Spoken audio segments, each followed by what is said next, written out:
Selamat siang Indonesia.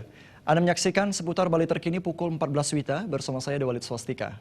Pemirsa, maraknya angkutan yang beroperasi menggunakan plat hitam alias bodong membuat sopir angkutan umum di Terminal Kota Denpasar mengeluh. Anggota Komisi 3 DPRD Bali, Wayan Adnyana, meminta petugas melakukan penertiban dan tidak main mata dengan pelanggar. Kondisi angkutan umum di Terminal Kota Denpasar mati suri akibat sedikitnya penumpang yang menggunakan jasa angkutan umum. Banyaknya kendaraan pribadi yang digunakan untuk mengangkut penumpang semakin memperparah kondisi angkutan umum di Kota Denpasar. Penumpang banyak yang beralih menggunakan jasa angkutan plat hitam. Kondisi ini dikeluhkan oleh seluruh pengemudi pada semua trayek sehingga dibutuhkan ketegasan Dinas Perhubungan dan aparat kepolisian untuk mengamankan dan menindak angkutan bodong berplat hitam. Anggota Komisi 3 DPRD Provinsi Bali, Wayan Adnyana, mengatakan petugas keamanan harus menertibkan angkutan plat hitam tanpa ada main mata.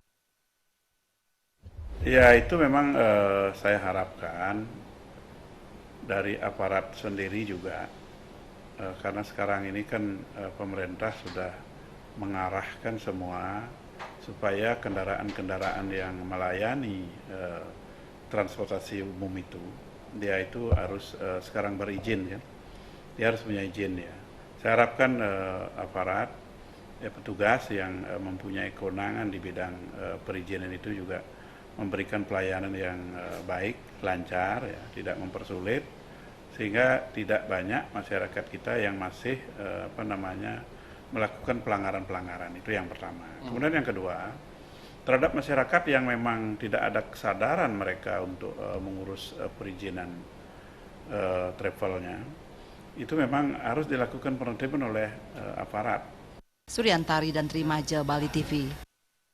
Pemirsa, demikian seputar Bali terkini kali ini. Nantikan informasi menarik kami dalam seputar Bali terkini 1 jam mendatang. Salam Indonesia.